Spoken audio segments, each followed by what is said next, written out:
Hello, everybody. My name is Michael, and welcome back to Last to First.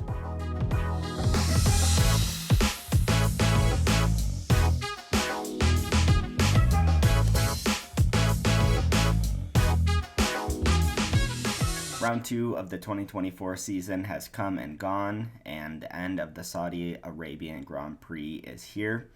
And yes, another 1-2 for Red Bull. Surprise, surprise. They had another dominant performance despite all of the continued question marks off of the track. And yeah, just another strong showing for them. Overall, not the best race once again. I think it was slightly better than Bahrain, but not a classic by any means. These cars this year in particular are just really struggling to be able to overtake. I think they're so closely matched in race pace that it's tough to gain enough of an advantage in order to be able to pass. But yeah, the cars are just getting more and more aerodynamically complicated, and it's causing problems with the dirty air again, and the DRS is just not super effective anymore. So the cars are really struggling to overtake, which makes for not so good races, and it just winds up being the biggest DRS trains that I think we've probably ever seen. But let's get into some of the things that happened in the race. I think we have to start with the rookie, Ali Bearman. Really standout performance for him. He had a really incredible weekend after being called up very, very last minute to replace Carlos Sainz for appendicitis, which Carlos was back in the paddock the next day, which was really good to see. Quite the quick turnaround for him, and he should be good to go for Australia. But Bearman had the opportunity to shine, and yeah, he made a great first impression. He qualified P11 after having only 1 hour of practice, and then finished, I believe it was like P7 in the race to score some solid points on debut for Ferrari. So a really strong outing for him. I think it shows that there's some really good talent on the horizon that needs to get into Formula One ASAP. I would imagine that he'll probably be at Haas next year, but since obviously Hamilton is going to Ferrari and Leclerc is there, of course. So I can imagine Bearman being there at Haas for a couple of years and then moving on to Ferrari once Hamilton moves on. But yeah, a really strong showing for him. And contrary to that, a couple of other drivers made some what I feel were pretty rookie mistakes, even though they are definitely not rookies anymore, and that was Stroll and Zhou Guanyu.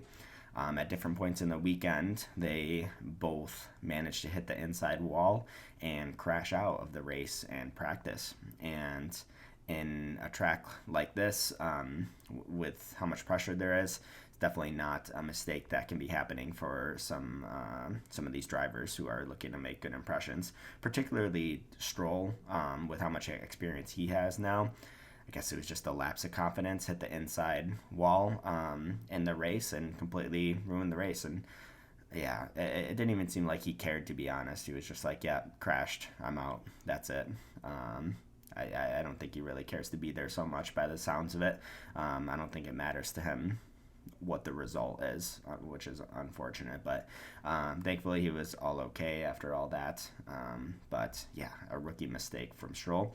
And then Joe crashed in FP3 doing a very similar thing and completely destroyed the car, which ruined his qualifying and then ruined his race because he was having problems with cooling because of the repair job. And yeah, just one little mistake like that just ruins the whole weekend, and just not acceptable from Joe or Stroll, while a rookie like Bearman, who has had an hour of practice in the car, managed to have a pretty flawless weekend. Now, there continue to be more woes for Alpine.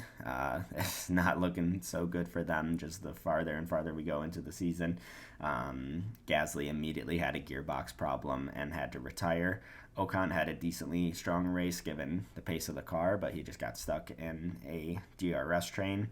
And yeah, the Alpine just not looking good. They went through another restructure recently, and that must be about the 12th one in the past 3 years. They're really struggling, and they need to really get their act together. I think it's pretty shocking that teams like them can exist, but then Andretti gets denied. It's really a funny political world in F1. Now, Magnussen, I think we have to vote him for the best train conductor because, my goodness, he was the head of a train and he was just absolutely parking it on the apex, just going so slow. And it was definitely good teamwork by him to really slow up the pack behind him so that Hulkenberg was able to get a point out of it. And it was pretty hilarious how slow he was going. I saw that RB was trying to file something against him for unsportsmanlike behavior, which is absolutely ridiculous.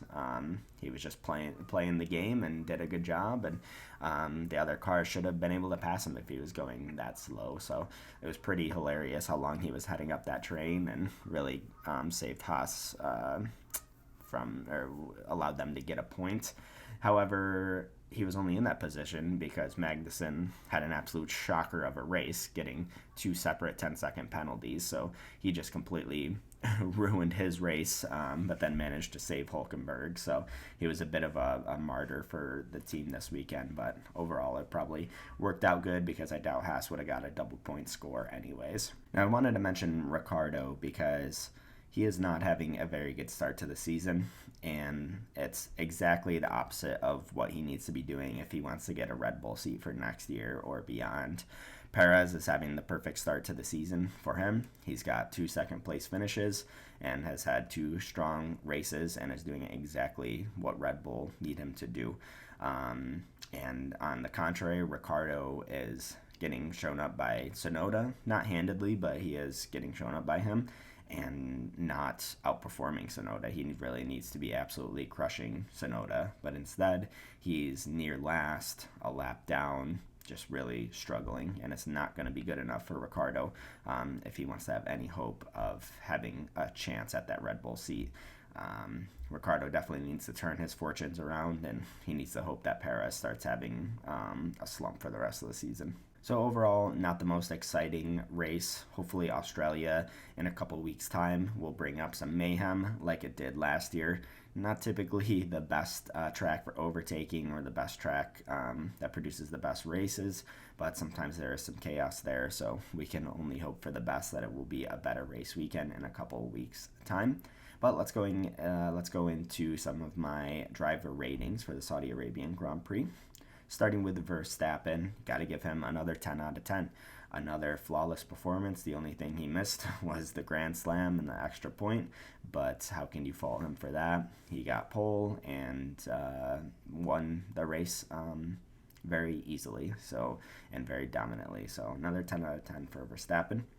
For Perez, I'm giving him another strong 9 out of 10. Once again, he's doing exactly what Red Bull need him to do. He's comfortably in second place, playing second fiddle to Verstappen, and is bringing home the points and the podiums and doing exactly what he's there to do. Charles Leclerc, I'm giving him a 9 out of 10. I think there's not much more that he could have done. He maximized the car this weekend. He managed to qualify second ahead of Perez. But in the race, the Red Bull, even in Perez's hand, is just too quick for the Ferrari, so he wound up third, and yeah, I think he maximized the car for the weekend. Ali Bearman, I'm going to give a 10 out of 10. I mean, what more can you say? He had an hour of practice and managed to qualify P11 and wind up P7 in the race to get some solid points. Pretty impressive debut for him for having such little time to prepare. He was anticipating to be starting on pole for the F2 race, and then he gets the call up to race for Ferrari. What an absolutely insane weekend for him. Oscar Piastri, I'm giving an 8 out of 10. He had a really strong weekend. He really outperformed Norris the entire time from qualifying to the race. And yeah, I think he's starting to show some more improvements in the race in particular. Even last year, we saw that his qualifying performance was really great against Norris, and now it looks like his race pace is starting to improve more. So Norris is really going to be under pressure, and he needs to really step up to really show who's the team leader there. With Norris, I'm giving a 7 out of 10. He was a few places behind Piastri and didn't have as strong of a race or qualifying, But to be fair, I think he was on the less optimal strategy. He didn't pit during the safety car and was just left out there for a long time. So I think it was a bit of a challenging strategy, but still a promising weekend overall for McLaren.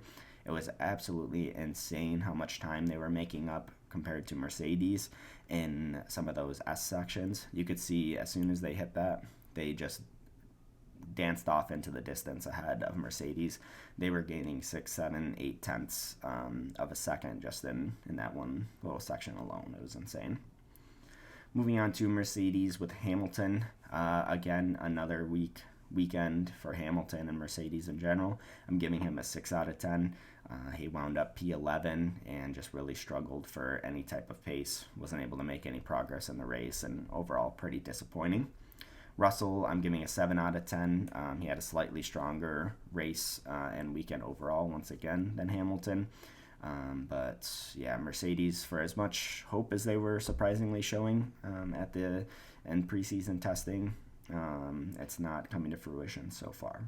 Moving on to Aston Martin, Alonso, I'm giving him a 9 out of 10. He had a really great qualifying and race again. I think he maximized what that Aston is capable of and probably even outperformed the car a little bit.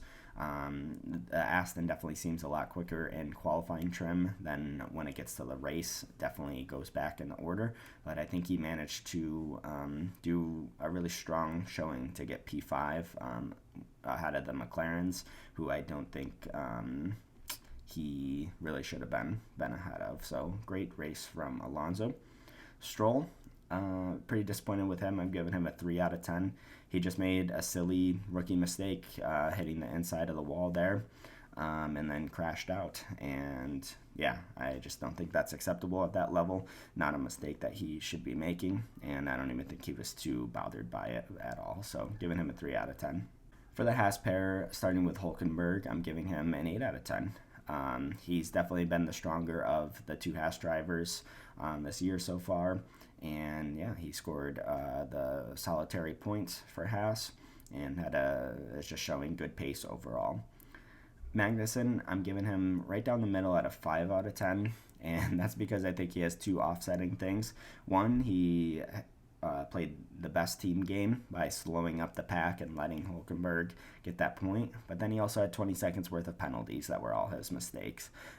So pretty, 50-50 weekend there for Magnussen. Moving on to the Williams pair with Alex Albon. I'm giving him a 7 out of 10. So nearly had points. He was P11, and the Williams just seems to be right on the outer reaches of points there. I'm sure they will get some points in the near future here, but they don't have that straight line speed advantage like they did last year. They are a little quicker overall, but they don't have one solid thing that they could take advantage of on some of these tracks, like the straight line advantage. So they're having a bit of a hard time right now. Sargent, I'm giving him a 5 out of 10 right down the middle.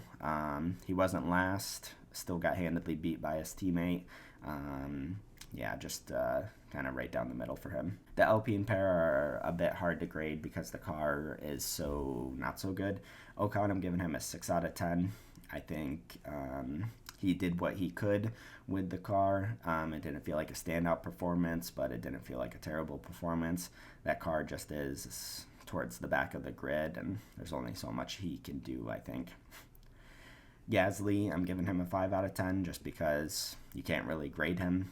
He had a gearbox problem straight out from the beginning of the race, and yeah, there was just nothing much he could do. So more struggles for Alpine. RB had another tough weekend. They're definitely not showing the quick signs, not showing the signs that they were showing in preseason testing about being so quick. Yuki, I'm giving him a 6 out of 10. Once again, he beat Ricciardo and had a decently strong weekend. Ricciardo, I'm giving him a 5 out of 10. For me, another really disappointing weekend for Ricciardo. He really needs to be getting on top of this car and beating Yuki every single weekend if he wants any hope of moving on in his F1 career again. Lastly, with Sauber, that team is really struggling right now, particularly with pit stops. for Bottas last weekend, had a 50-second pit stop with the wheel nut, and now Joe had a 25-second pit stop with the wheel nut this weekend. I don't know what's going on with the equipment there, but not so good. It was good to see that Audi is planning to buy 100% of that team instead of 75%. So that's showing their commitment to the Audi project in Formula One. So that's certainly good to see. But Bottas, I'm giving him a 6 out of 10. I'm not sure. I think the car is just not really quick enough, but I'm not seeing too much from Bottas the past 2 weekends. And then Joe, he given him a 6 out of 10 as well. His race was really hampered by his mistake in free practice from when he crashed. He had cooling issues that prevented him from having a really strong race and moving up the order. So that's the Saudi Arabian Grand Prix done and dusted. Next we look on to Australia in a couple weeks' time, and we hope that we get a more interesting race next time out. So thank you guys for tuning in, and I'll see you in the next one.